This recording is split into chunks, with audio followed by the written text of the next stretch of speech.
Graça e paz, irmãos, boa noite. Vamos uma vez mais, nosso irmão orou na introdução, mas nós não oramos porque nós acostumamos a fazer isto. Nós não oramos porque isso faz parte de algo litúrgico do encontro do povo de Deus. Nós oramos reconhecendo a nossa plena e total incapacidade diante dele. Porque quando nós abrimos a palavra, quando nós vamos tocar em assuntos que não nos pertencem, nós precisamos da unção do Espírito. Já aqui foi orado nesse sentido. O que vamos fazer uma vez mais, unir nossos corações, nossas vozes, em oração, clamando que, nesta noite, o falar do Senhor possa atingir a cada um de nós, atingir o seu povo em linhas gerais. Então vamos clamar esse que pode nos socorrer nessa noite. Nosso maravilhoso Deus e Pai, nós te damos muitas graças, porque quando tu reúnes o teu povo, tu desejas falar. E aqui está o teu povo, nesse local, nesse ambiente, com os corações abertos, desejosos do falar do alto. Fala, pois o teu povo te ouve. Oh, amado Deus e Pai, visita a tua vinha nessa noite. Abra o nosso coração, nosso entendimento. Nós queremos receber a tua palavra, a tua doce palavra, mas nós queremos também receber a tua exortação.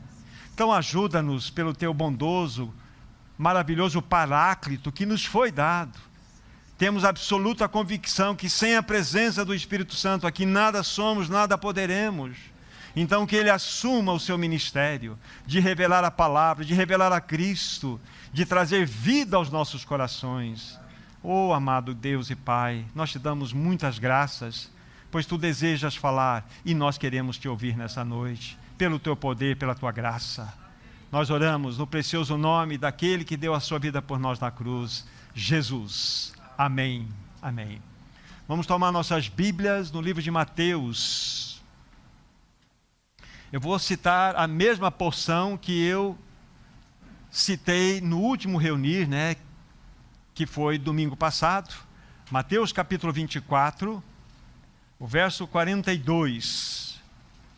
Foi a partir dessa leitura que nós então introduzimos o nosso assunto, o qual vamos concluir com a graça de Deus nessa noite. Mateus capítulo 24, 42, assim diz: Portanto vigiai, porque não sabeis em que dia vem o vosso Senhor. Eu quero acrescentar essa leitura nesse mesmo livro de Mateus capítulo 25, o versículo 13. É o final da consideração daquela parábola chamada a parábola das 10 virgens. Mateus 25, verso 13, diz lá a palavra do Senhor: Vigiai, pois, porque não sabeis o dia e nem a hora. Aqui está estas duas porções. Não vamos considerar os textos precedentes, que envolvem essas porções aqui lidas, porque o nosso intento aqui é exatamente mostrar aos irmãos, através de uma palavra de alerta que eu comecei a dá-la na reunião passada, que foi no domingo à noite. E em realidade, este alerta, esse falar, atinge dois públicos diferentes. O primeiro público é composto daquelas pessoas que não nasceram de novo, conforme nós havíamos dito, aquelas pessoas que já nasceram nesse mundo, como todos nós, mortas espiritualmente falando, e que necessitam da obra do novo nascimento. Consideramos isto com vastas expressões de textos na semana que passou. Mas essa palavra de alerta também ela é direcionada àquelas pessoas que já nasceram de novo, que já têm absoluta convicção que fazem parte do povo de Deus. Mas o que aconteceu com este povo, com esse grupo? Eles estagnaram, eles pararam, eles não avançaram, estão vivendo uma indolência espiritual, uma indiferença espiritual. Então esta palavra, vigiai, pois não sabeis o dia nem a hora, é voltada de modo específico também para esse segundo grupo, e que de maneira muito pontual nós vamos tratar nesse momento, nessa noite, para concluirmos o que começamos na semana passada. Muito bem, eu quero ainda falar algumas coisas que falamos na semana passada, ainda que seja de maneira muito curta, para que nós possamos dar um andamento e avançarmos no nosso encargo dessa noite. Eu havia citado para vocês, ou mencionado, o capítulo 24 de Mateus, a partir do versículo 6, está bem pertinho aí de vocês, nós não vamos fazer a necessidade da leitura, Porque lá está escrito assim: e certamente ouvireis falar de guerras e rumores de guerras, mas não vos assusteis, porque assim é necessário acontecer. Porque nação se levantará contra nação, reino se levantará contra reino, e haverá fomes, e haverá terremotos por todas as partes. Mas isto é simplesmente o princípio de dores.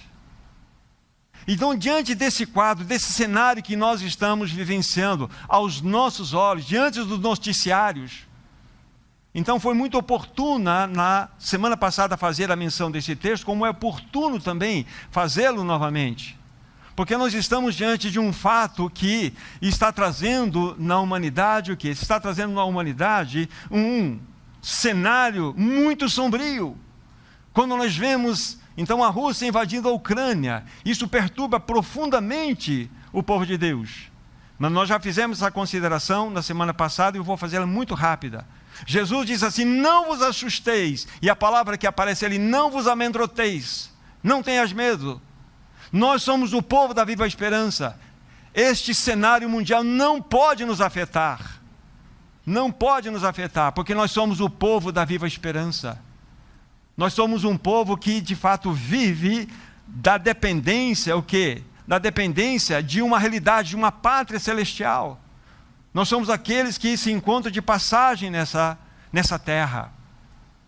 Então, mediante esse cenário, como que nós devemos encarar? Permita-me algumas poucas palavras ainda sobre esse assunto. Aí alguns irmãos dizem assim: mas escuta, quem, olhando para esse cenário de Rússia versus Ucrânia, quem está certo? De um lado temos Putin, de um lado temos OTAN, o Zelensky, ali o presidente da Ucrânia. Quem está certo? Amados irmãos e irmãs, não nos iludamos. Ambos são lâminas de uma mesma tesoura. Vocês já viram aquelas tesouras de cortar grama? São duas lâminas. Duas lâminas de uma mesma tesoura.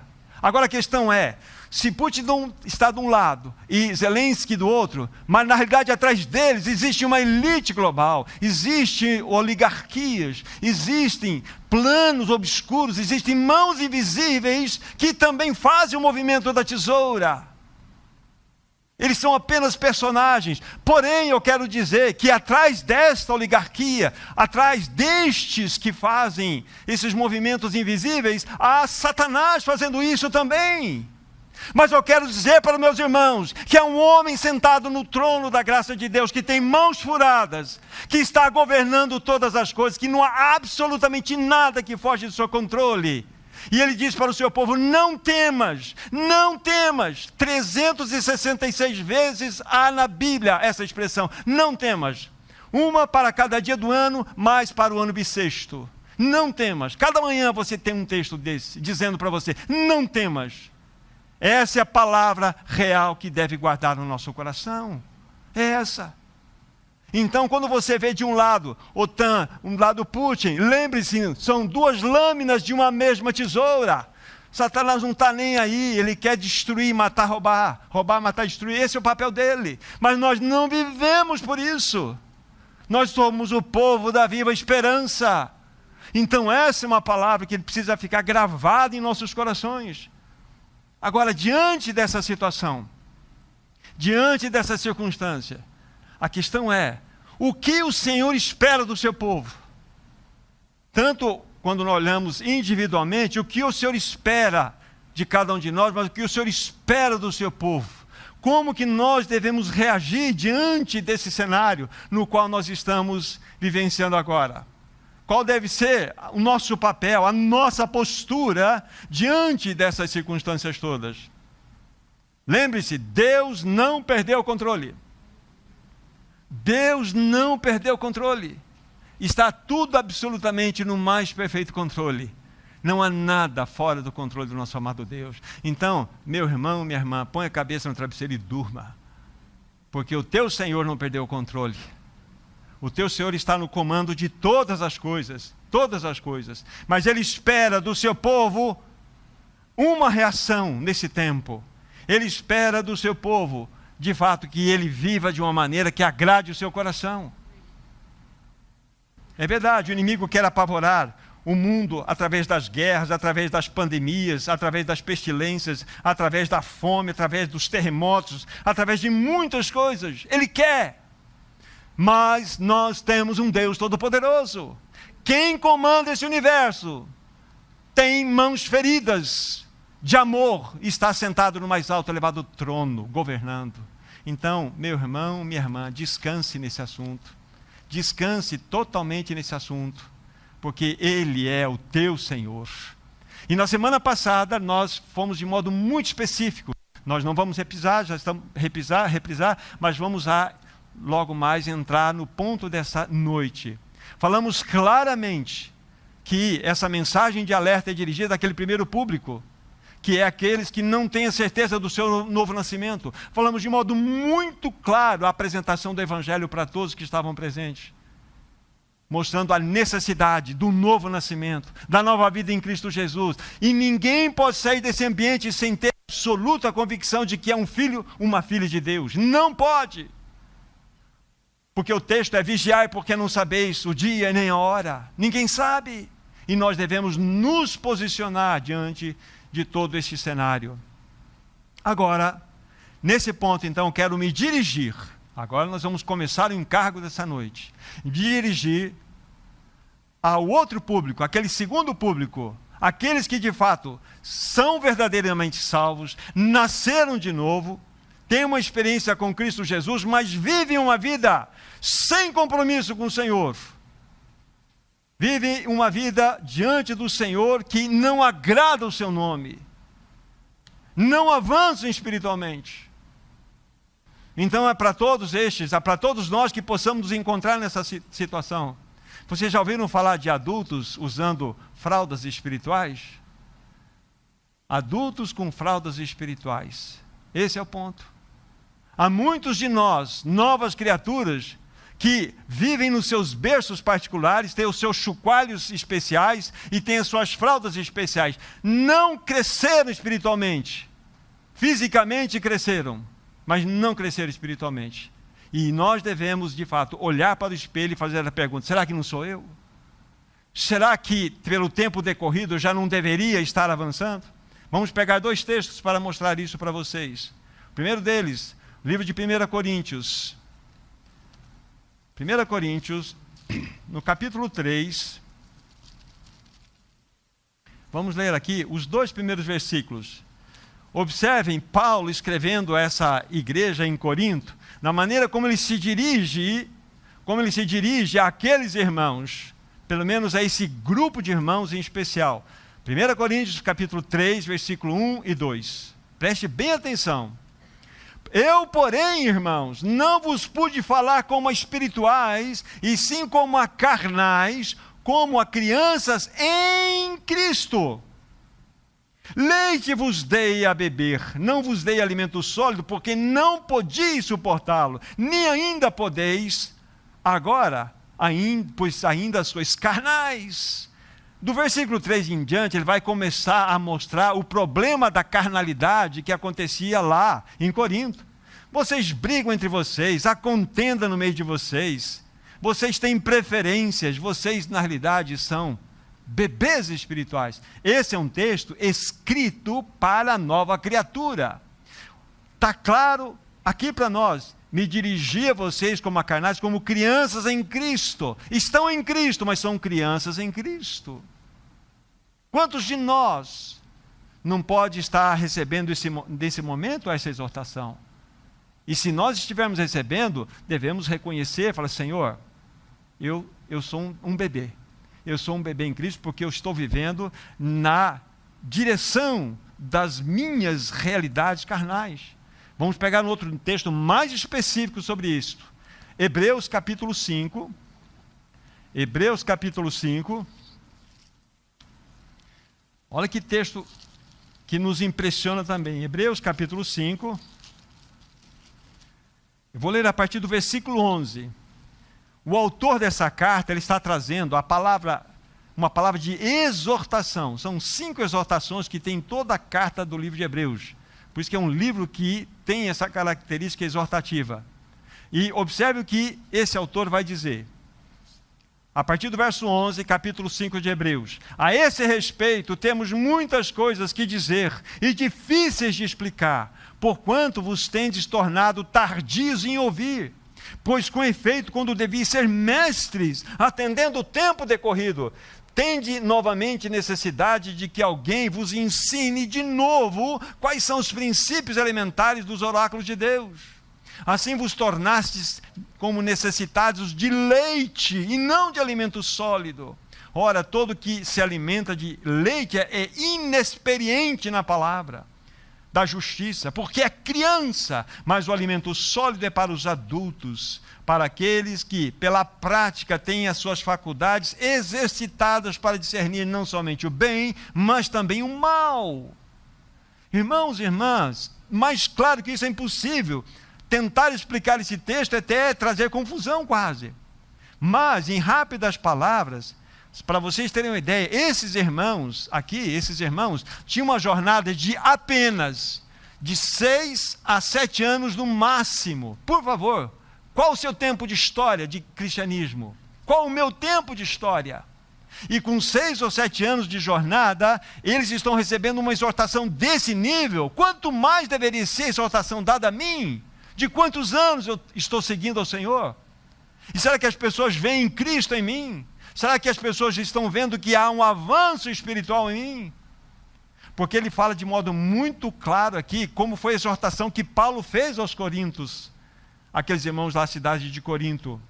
Olha, vocês estão necessitados novamente de leite, ele está dizendo aqui, não de alimento sólido. Um adulto tomando uma madeira. É isso que ele está falando aqui. Vocês precisam de leite, leitinho. Irmãos, é verdade, a Bíblia fala que nós devemos nos alimentar do verdadeiro e genuíno leite espiritual, para que seja dado crescimento para a salvação. Mas o leite tem o seu período de ação na nossa vida. Você precisa de alimento mais sólido. O que é alimento sólido? É encher a cabeça de conhecimento? Eu tenho 1,5 tonelada de conhecimento bíblico. E daí? E a medida de Cristo dentro de você? Qual que é? Então não é a quantidade de informação bíblica que você tem dentro de você, é a expressão de Cristo que habita no seu interior, que vai medir a sua realidade espiritual. Esse é o ponto. Quanto de Cristo as pessoas podem ver em mim? Quanto de Cristo eu posso ver em cada um de vocês? Essa é a grande situação.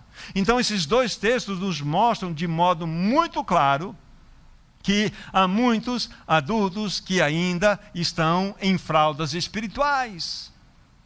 E nós precisamos sair dessa realidade. Então essa palavra de alerta, vigiai porque não sabeis o dia nem a hora, é para todos nós agora. É para nós sairmos dessa esfera de criancice, dessa esfera de carnalidade e avançarmos. Você sabia que o cristão não cresce do 0 para 10? A gente pensa que crescimento do cristão é de 0 para 10. Não. Nós nascemos de novo todos 10, sabemos de tudo. Nós somos cheios de nós mesmos, cheios de orgulho. Eu sei, eu sou egoísta. Crescimento cristão é do 10 para o 0. Você cresce para baixo. Esse é o crescimento cristão, porque você vai diminuindo. Convém que Cristo cresça e você diminua. O cristão cresce para baixo, espiritualmente falando. Esse é o verdadeiro crescimento. Não é você saber. É as pessoas enxergarem em mim, em você, Cristo. Esse é o ponto. Irmãos, é tempo de firmar a nossa identidade celestial. O Senhor está voltando. O Senhor está voltando. Todos esses movimentos que acontecem à nossa volta, que vocês e eu estamos vendo, são indicativos de que Ele está voltando. Então devemos vigiar, porque nós não sabemos o dia e nem a hora. Mas estes movimentos precisam despertar em nós uma realidade. Precisamos, como eu estou dizendo para vocês, precisamos de fato ter clareza da nossa identidade celestial. 1 Coríntios, vamos para esse texto, por favor. 1 Coríntios, capítulo 15. 1 Coríntios, capítulo 15. Há um tempo atrás, nós consideramos, a partir do versículo 45 em diante. Hoje, eu só vou precisar do 48 e o 49. 1 Coríntios 15, 48 e 49. A Bíblia diz assim: Como foi o primeiro homem terreno, tais também são os demais homens terrenos. E como é o homem celestial, tais também são os celestiais. Assim como trouxemos a imagem do que é terreno, devemos trazer também a imagem do celestial. É necessário, meu irmão, minha irmã, que, de fato, nós possamos firmar novamente a nossa identidade celestial. Está na hora de termos a clareza no coração de quem nós somos em Cristo Jesus. Quem nós somos? Qual é o nosso, na realidade, papel neste mundo? Nós não fomos chamados para criarmos raízes nesse mundo, mas para darmos testemunho nesse mundo. Lembre-se de algo que eu vou dizer para você agora. Deus não vai consertar esse mundo. O que Deus está fazendo é estar preparando algo para tirar desse mundo. Esse algo com a maiúscula é a igreja. Quando a igreja sai dessa terra, Deus entesoura tudo para o seu juízo. Vocês vão entender logo mais pelas passagens bíblicas que nós vamos estar mostrando. Então, nossos corações devem estar alinhados com o do Senhor. Lembre-se, meu irmão, é tempo de firmar a sua identidade celestial. Quem nós somos? Quem nós somos? Esse é o ponto. Precisamos então ter alinhado, ordenado a nossa vida com a do Senhor. O mundo precisa ver em nós um testemunho. O mundo precisa ver em nós. Lembre-se, vigiai porque não sabeis o dia nem a hora. Não tenho dúvidas que eu vou falar também. Este pode estar sendo. Quando eu digo este, não é exatamente específico neste momento que eu estou dizendo, mas nesse momento que a igreja está vivendo. Este pode ser o último chamado ao povo de Deus para uma vida de santidade, antes da volta do Senhor. E quando eu falo vida de santidade, não estou falando vida de perfeição, porque ninguém é perfeito. É uma vida de separação. Vida de santidade significa você viver separado para a glória do nosso Deus. Não é vida de perfeição, de inerrância, porque nós tropeçamos, nós ferimos os outros, nós pecamos. Mas o fato é que se eu tenho absoluta convicção de que há uma provisão gloriosa feita para cada um de nós, que é através do sangue de Cristo, me aproprio dessa verdade e prossigo, porque o Senhor me separou para Ele. Então, é, sem dúvida nenhuma, um último chamado para o povo de Deus para uma vida de santidade. E se você tem ouvidos para ouvir, ouça o que o Espírito está dizendo. Irmãos, Cristo está voltando. Cristo está voltando. E nós devemos estar preparados para o encontro glorioso com o amado da nossa alma. Irmãos, olha o cenário à nossa volta. Eu não sei se um ano, um pouco mais, ou 2 anos talvez, posso estar pecando pela minha. Na Argentina, quando foi aprovada a lei do aborto, houve uma festa, principalmente das mulheres, festejando, com rojões, com gritaria, porque elas tinham agora o poder. São milhões e milhões de abortos, de assassinatos que acontecem todo ano em todo o mundo.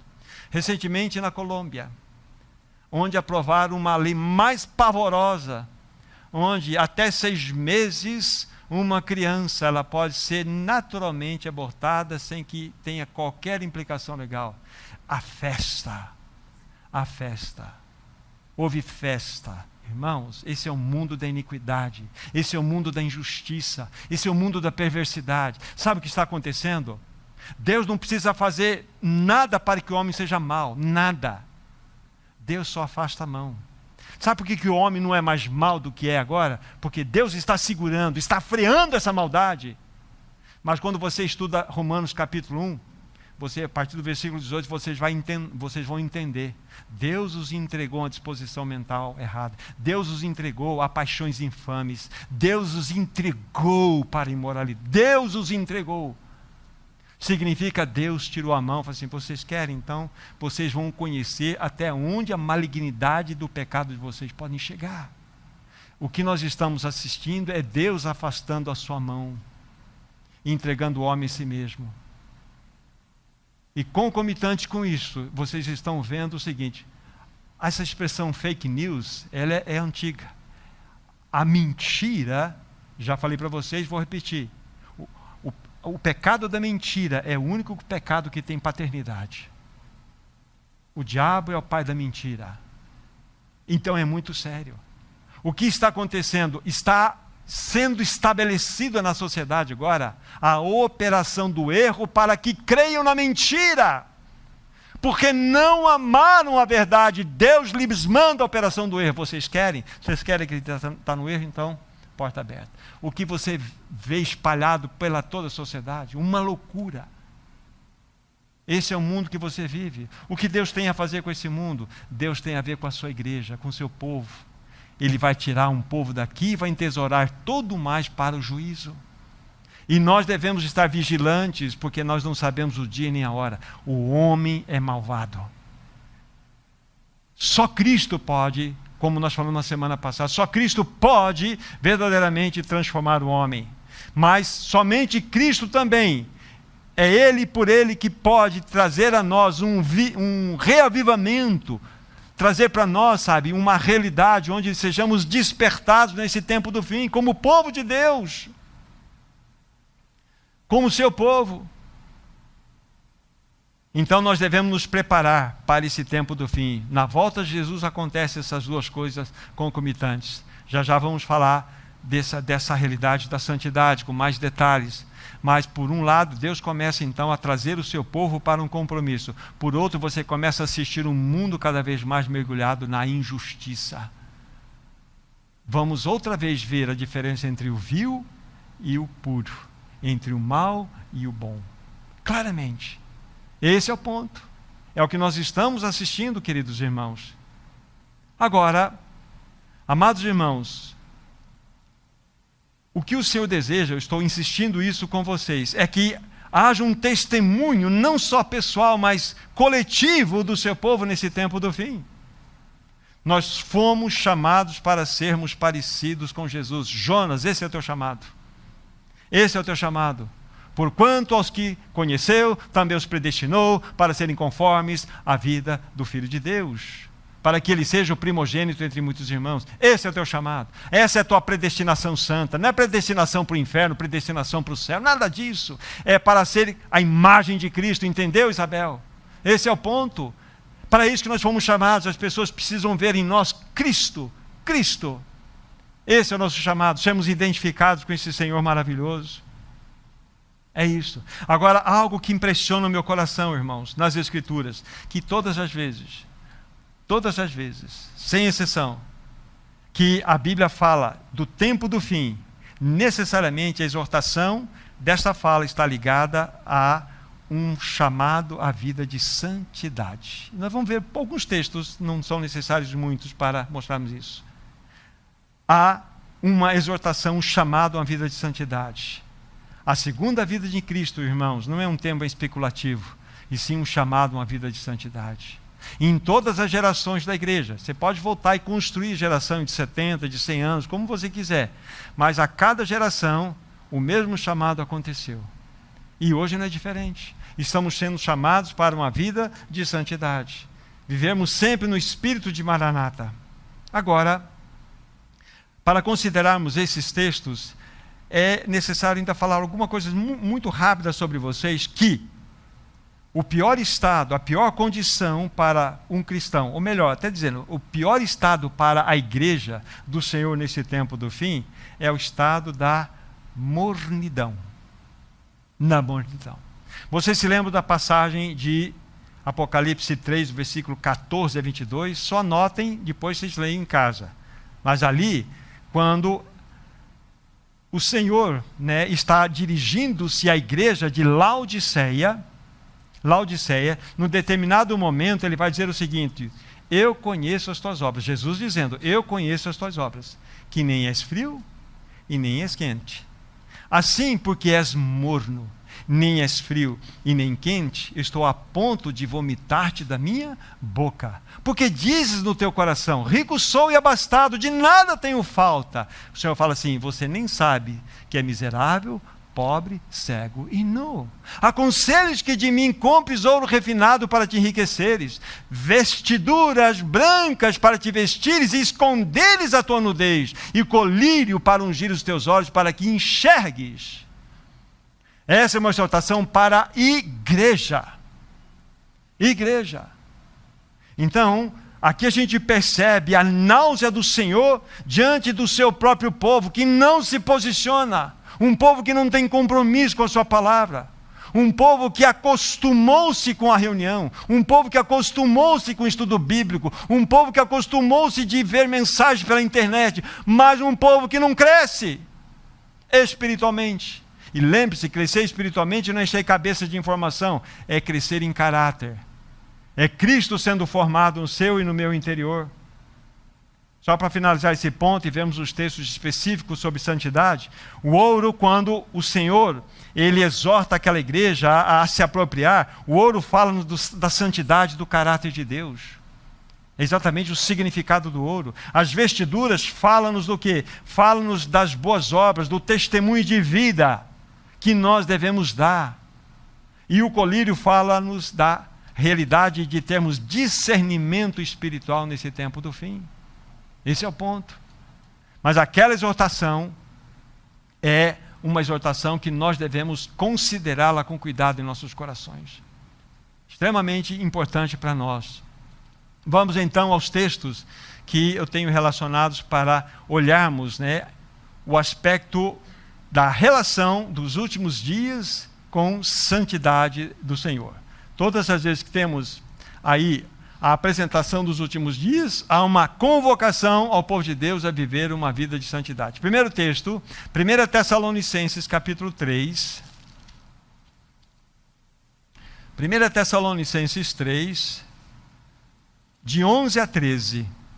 Olha a clareza da palavra para nós. Repetindo, 1 Tessalonicenses 3, de 11 a 13. Ora, o mesmo Deus e Pai e Jesus, nosso Senhor, dirijam-nos o caminho até vós, dizia Paulo àqueles irmãos. O Senhor vos faça crescer e aumentar no amor, uns para com os outros e para com todos, como também nós para convosco, a fim de que seja o vosso coração confirmado em santidade, isento de culpa, na presença do nosso Deus e Pai, na vinda de nosso Senhor Jesus com todos os seus santos. Viram as duas coisas? Na vinda e santidade? Esse é o ponto. Aqui está o texto claro para nós. Paulo mostrando-nos que aqueles irmãos, dentro daquela realidade local, lógico, essa palavra ela atinge a realidade da igreja em todas as gerações, mostra-nos como nós devemos proceder. Olha só, faça crescer e aumentar no amor de uns para com os outros e para com todos. Essa história de nós amarmos o difícil é complicado. Irmão, não tem como nós crescermos sendo crentes de internet. Você precisa andar comigo para comer do mesmo sal que eu como. Aí você vai me conhecer, você vai pensar, poxa, o Thomas parecia tão legal, mas ele não é fácil não.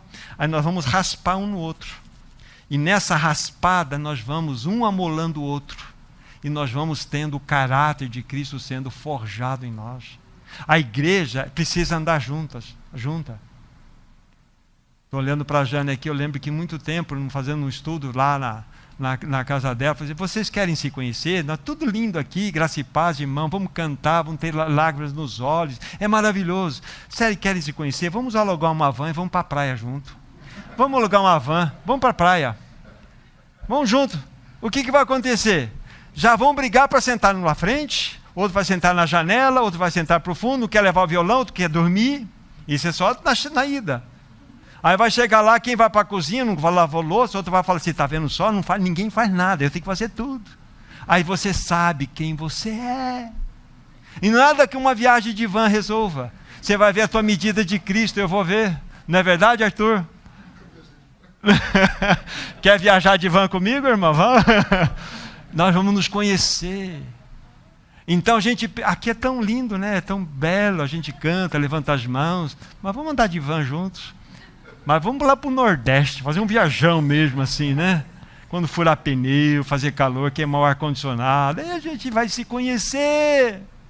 A gente vai ver a medida de Cristo que tem em cada um de nós. Toda essa perfumaria que nós apresentamos para as pessoas desaparece. E começa a surgir quem nós somos. Porque nós botamos terno bonito, roupa bonita, nos perfumamos, mas lá dentro está a realidade. E o Senhor quer que nós entendamos que santidade é uma coisa muito mais profunda do que nós achamos. Então, para nós aumentarmos em amor uns para com os outros, isso é assunto sério. Amar o amável é fácil. Agora, vamos amar aquele irmão que pensa totalmente contrário. Não só pensa contrário a você, mas ele até dá umas espetadas em você.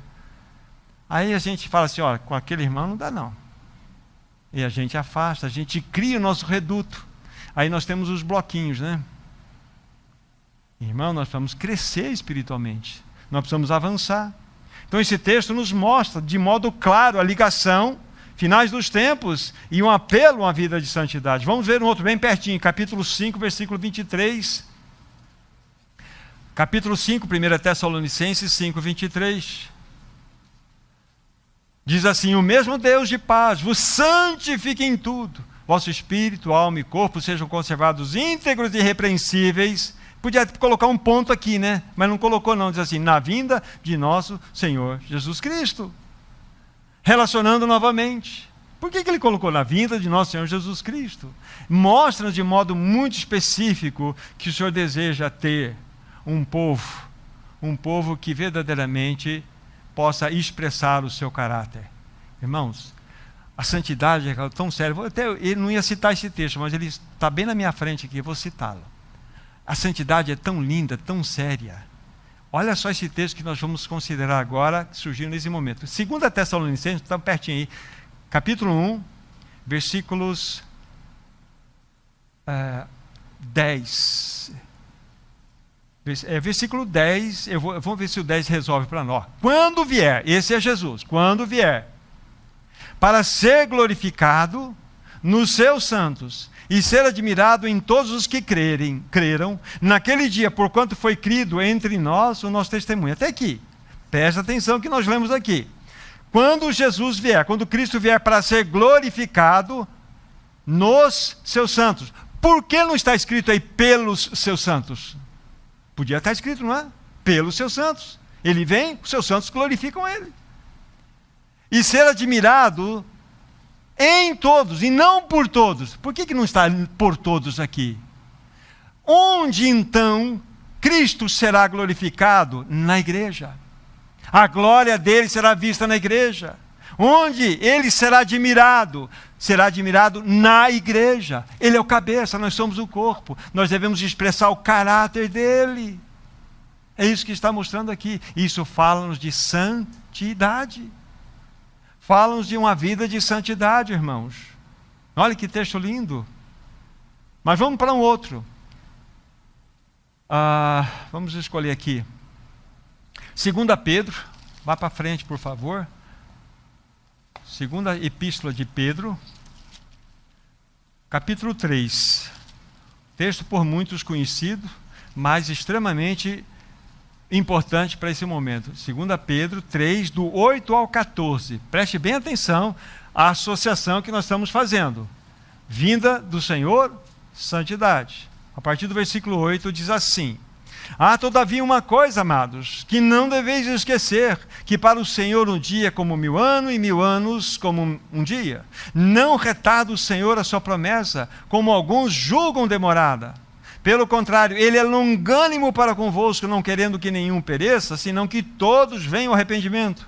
Virá, entretanto, como ladrão, o dia do Senhor, no qual os céus passarão com estrepitoso estrondo, e os elementos se desfarão, abrasados, também a terra e as obras que nela existem serão atingidas. Agora, olha a associação que Pedro faz. Ele sai dessa situação cataclísmica, dessa situação que envolve todos os movimentos do céu, de destruição, de tudo isso que nós vimos. Aí ele fala no versículo 11 assim: visto que todas estas coisas hão de ser assim desfeitas, deveis ser tais como os que vivem em santo procedimento e piedade, esperando e apressando a vinda do dia de Deus, por causa do qual os céus incendiados se desfarão e os elementos abrasados se derreterão. Nós, porém, verso 13, segundo a sua promessa, esperamos novos céus e nova terra, os quais habita a justiça. E finalizando o 14, por esta razão, por tudo isso que foi dito, pois, amados, esperando estas coisas, empenhai-vos por achardes ou ser achados por ele em paz, sem mácula e irrepreensíveis. Não é um apelo para a santidade? Visto que todas estas coisas serão assim, deveis ser tais que vivam em santo procedimento. Não está claro para nós? Daniel, não está escrito aí? Está claro. A associação da vinda do Senhor com um apelo a uma realidade de santidade. Aí eu pergunto para você, meu irmão, minha irmã, qual tem sido o seu tempo de dedicação ao Senhor? Eu ouvi uma mensagem muito rápida ontem, não ouvi completa, mas o irmão falou o seguinte: olha, quantas temporadas de Netflix você já assistiu esse ano? Vai ser muito fácil lá no Tribunal de Cristo, né? Ver as medidas de tempo que você aplicou nessas coisas, que não estou dizendo que você não possa fazer isto, porque eu tenho Netflix em casa também, não tem, mas a questão é, qual é o tempo que você dedica para essas temporadas e qual é a temporadinha que você dedica para a leitura da palavra? Vai ser muito fácil, dentro do Tribunal de Cristo, verificar a sua dedicação. Simples assim. Irmãos, o inimigo é ardiloso. O inimigo, ele quer nos distrair. Ele quer nos entreter. Ele quer nos amarrar nesse mundo. Ele quer nos tirar a atenção daquilo que é essencial, daquilo que é foco, daquilo que fala da eternidade. Irmãos, não brinque com a sua alma. O inimigo, ele te odeia. Ele vai fazer de tudo para destruir, inclusive dar pirulito todo dia. Ele vai dar suco gostoso, ele vai dar morango com chantilly, porque ele não destrói você dando giló, coisa boa. Então nós devemos ter atenção. Vocês entendem aqui a relação que eu faço? Mas esse texto, novamente, nos chama a atenção da associação entre santidade, que é apelativa, sempre relacionada à vinda do Senhor. Irmão, quanto tempo você tem jornadeado com o Senhor? A questão é quanto de Cristo tem sido formado em mim e em você. Esse é o ponto. Vamos citar mais um texto apenas de Romanos sobre esse assunto. Romanos capítulo 13. Romanos 13, versículo 11 a 14. Romanos 13, de 11 a 14. Olha o que o texto tem a nos falar aqui.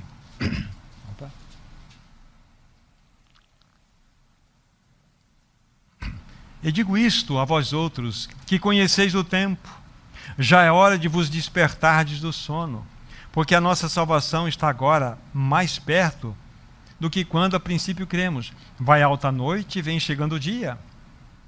Deixemos, pois, as obras das trevas, revistamo-nos das armas da luz, andemos dignamente como em pleno dia, não em orgias e bebedices, não em pudicícias ou imoralidades e dissoluções, não em contendas e ciúmes, mas revesti-vos do Senhor Jesus Cristo, e nada disponhais para a carne no tocante às suas concupiscências. Novamente, Paulo está se dirigindo aos irmãos em Roma, 2000 anos atrás, aproximadamente. Ele digo isto a vós outros que conheceis o tempo. E a palavra tempo aqui não está relacionado com cronologia. Cronos, aqui a palavra tempo que é kairos. Vocês conhecem o tempo espiritual, vocês conhecem o tempo de Deus. Já é hora de vos despertardes do sono, porque a nossa salvação está agora mais perto do que quando a princípio nós cremos. O Senhor quer nos despertar do sono. Vocês lembram daquela mensagem que nós partilhamos com os irmãos aqui? Cuidado para não dormir na canoa. Tem muita gente dormindo na canoa e vai ser tragado pelo Niagara Falls. Tão distraídos, sendo levados pelo balanço do gozo, dos prazeres e entretenimentos desse mundo. Irmãos, não está aqui alguém fazendo apologia contra divertimento, contra televisão, contra temporada. Não estou fazendo isso. Eu estou querendo medir valores com vocês. Eu quero medir valores. Porque o que é prioritário na nossa vida precisa ocupar o primeiro lugar e ponto. Essa é a questão. Essa é a situação. Então esse texto, novamente, ele chacoalha a roseira da nossa vida. Vai alta a noite e vem chegando o dia. Deixemos, pois, as obras das trevas e revistamo-nos das armas da luz. Aí vem o apelo: andem de modo digno, como em pleno dia, não em orgias, bebedices, etc., como nós lemos. Não em contendas, não em ciúmes. Há um apelo de Paulo aqui. Então, a palavra é uma exortação. Mas, novamente, vimos santidade, tempo do fim. Você e eu temos sido chamados para viver uma vida santa. Eu e você. Agora, quando nós nascemos de novo, queridos irmãos, nós fomos sacados nesse mundo, desse sistema caído. A palavra igreja é uma palavra muito linda no seu original. Ela é composta de duas palavras: ek, que significa fora, e klesia, chamados. Então, eclesia, igreja, significa os chamados para fora. Vocês foram chamados para fora, e eu fui chamado para fora desse sistema maligno. Aí que cabe para nós aquele texto, não precisam ir lá, Gálatas 6,14. Lembra-se o que está escrito lá: longe de mim esteja a gloriar-me, a não ser na cruz do nosso Senhor Jesus Cristo, pela qual eu estou crucificado para o mundo e o mundo para mim. Viu como que corta a cruz?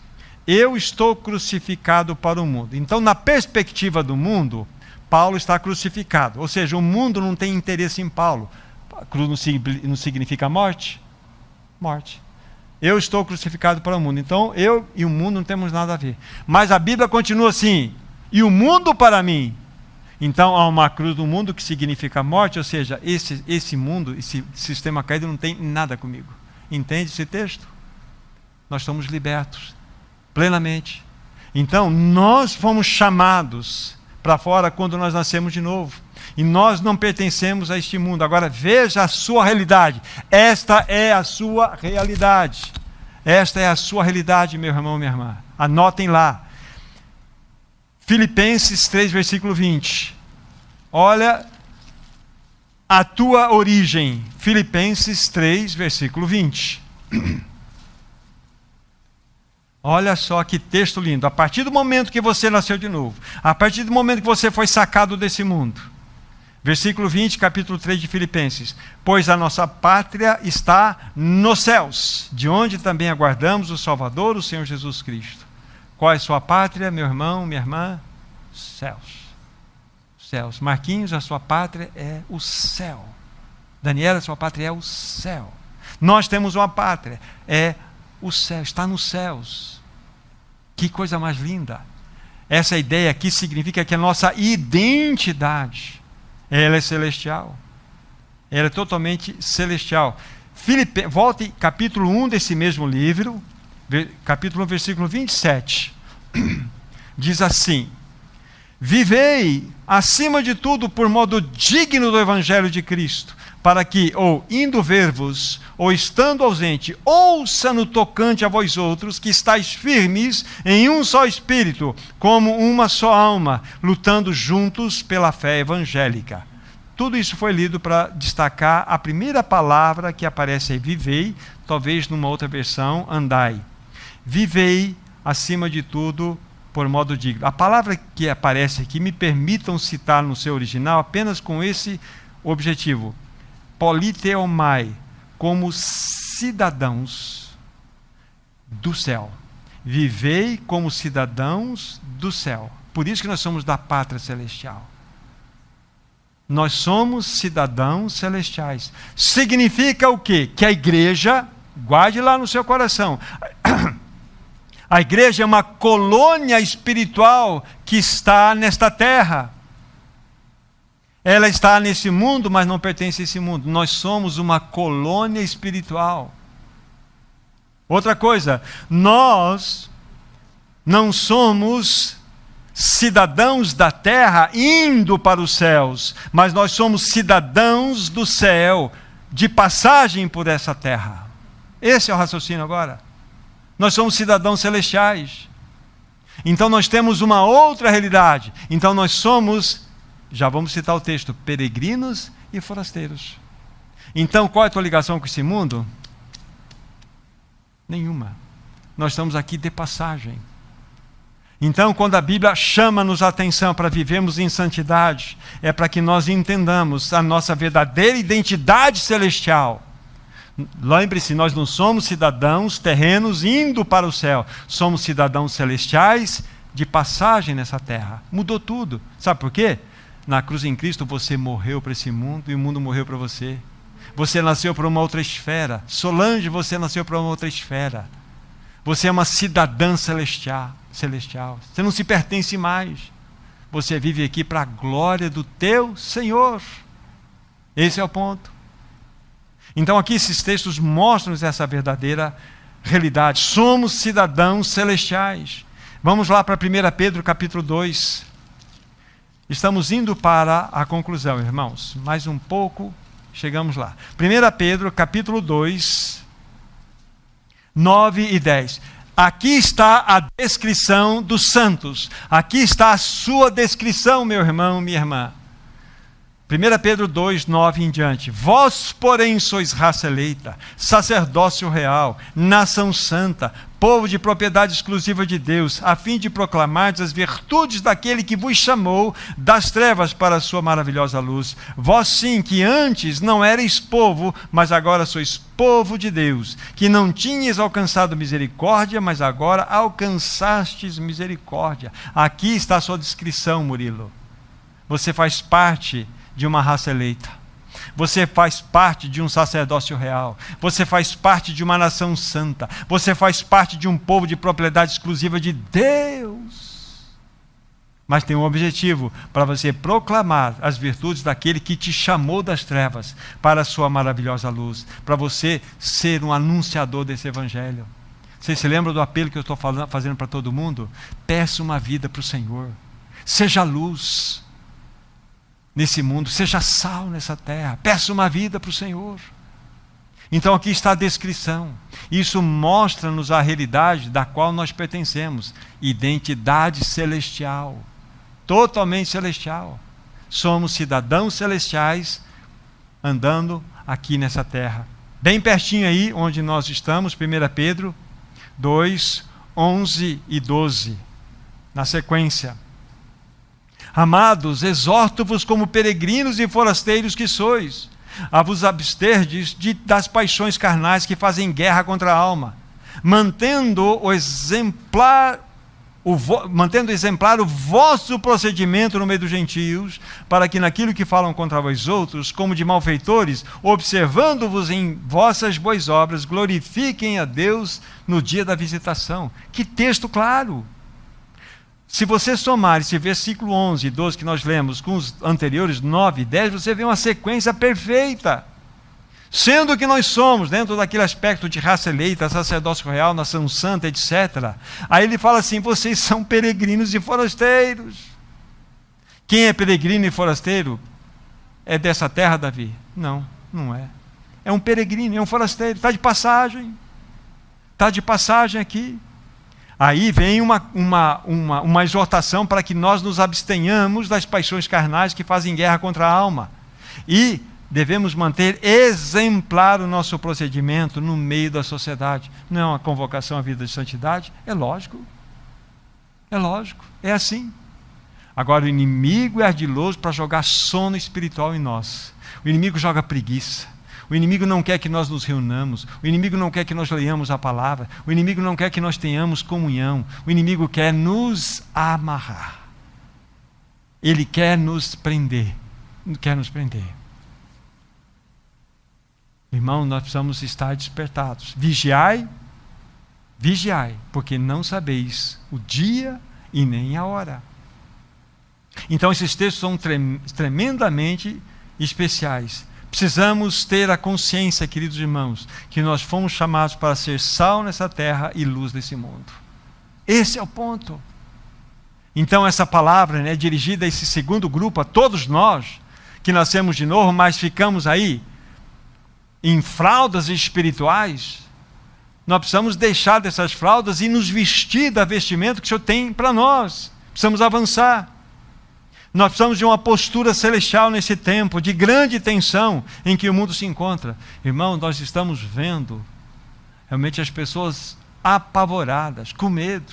Medo da doença, medo da picada, medo da guerra, medo. E a indústria do medo, que vem através da propaganda, por toda essa mídia contaminada, ela provoca pânico nas pessoas. Mas lembre-se, nós somos o povo de Deus, o povo da viva esperança. Nós temos uma palavra de esperança, porque nós aguardamos um Salvador que virá nos buscar. O mundo não tem esperança, e você deve levar essa palavra de esperança às pessoas. Anuncie o Evangelho, pregue o Evangelho, ganhe vidas para Cristo. Não perca tempo. Carregue no bolso alguma coisa que você possa dar, como um folheto, ou uma indicação, ou seu testemunho de vida, mas ganhe vidas para Cristo. Nós somos celestiais. A nossa esperança não está nesse mundo, que brevemente entrará no juízo. Nós somos o povo da viva esperança. Não somos amedrontados pelas notícias, pois sabemos quem governa esse mundo. Um homem de mãos furadas, que está assentado no mais alto e elevado trono desse universo. O seu nome é Jesus Cristo. Ele governa. Ele não perdeu o controle de absolutamente nada. Põe a cabeça no travesseiro e durma. Se você confiar nele, você pode fazer isto. Agora, nós precisamos então ir para o fim. Eu queria finalizar que enquanto o Senhor não vier, enquanto Ele nos mantiver aqui, nós precisamos ter uma palavra de esperança, mesmo que seja em meio às grandes batalhas, em meio às lutas, em meio às baixas, mas nós temos que ter uma palavra de esperança. Ela está em Abacuque capítulo 3. Abacuque capítulo 3. É um texto extremamente precioso. E depois vocês vão ler os 3 capítulos, são poucos capítulos, você não gasta mais que 15 minutos para ler isso bem devagarinho. Vocês vão observar um juízo enviado por Deus contra o seu próprio povo para purificar o seu próprio povo.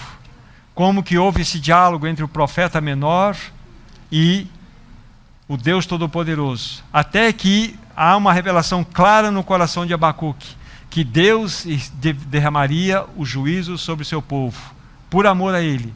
Aí, o que acontece no final de toda essa reflexão, versículos 17 a 19, Abacuque capítulo 3 diz assim, olha só como ele chegou a essa conclusão.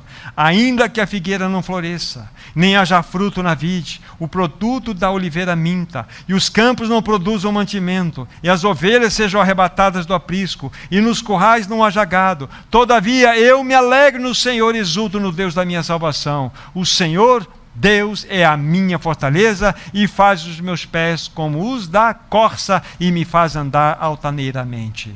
Aqui está a promessa. Mesmo que a figueira não vai dar flor, não tem problema. Não vai ter fruto lá na vide, não tem problema.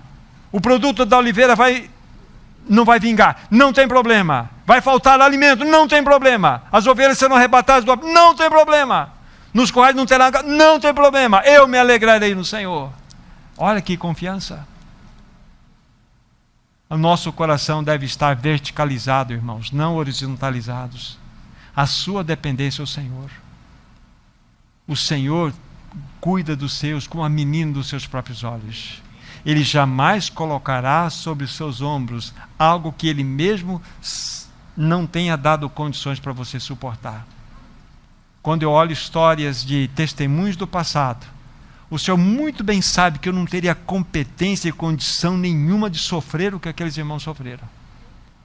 Mas Ele deu uma medida tão santa, tão linda, tão maravilhosa, que aqueles irmãos padeceram coisas que eu falei, Senhor, eu lamento dizer, mas eu não tenho condição. Sendo honesto. Mas Ele vai te dar uma medida. Ele vai te dar um suporte real.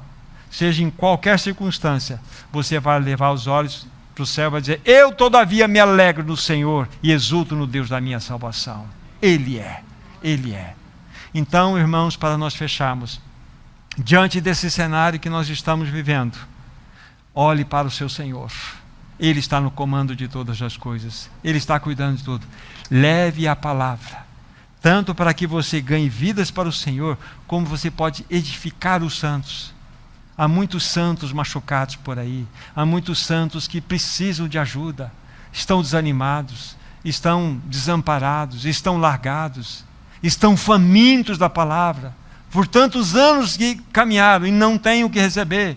Então que o Senhor levante irmãos para que atendam todos esses amados, irmãos e irmãs, que possam suprir a vida desses irmãos.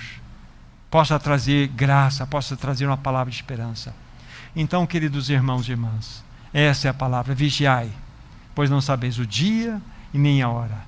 Que nós possamos ter recebido a exortação do Senhor. Nosso maravilhoso e querido Deus e Pai, nós te damos muitas graças.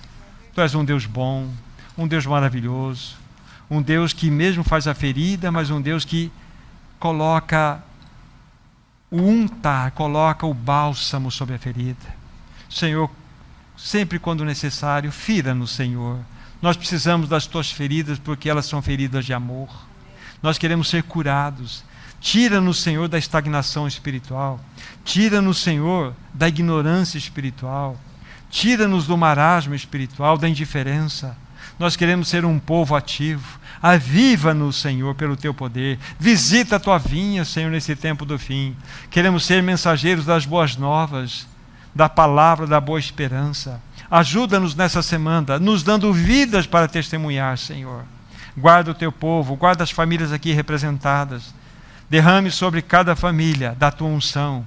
Abençoe a cada irmão, a cada irmã, a cada jovem aqui presente. Que a tua unção esteja sobre todos.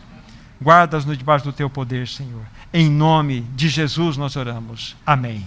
Amém. Amém. Amém, queridos irmãos e irmãs. Nós vamos nos despedir a partir daqui. Deus guarde cada um de vocês. Lembre-se, Ele está no controle. Ele não perdeu o comando de nada. Finalizando, cada fio de cabelo que cai da sua cabeça, Ele dá baixa na sua contabilidade. Ele é o Deus de detalhes. Ele é o Deus dos fios de cabelo. Então está cuidando desse assunto que está no seu coração nesse momento também. Deus abençoe vocês. Vão guardar o nome do Senhor.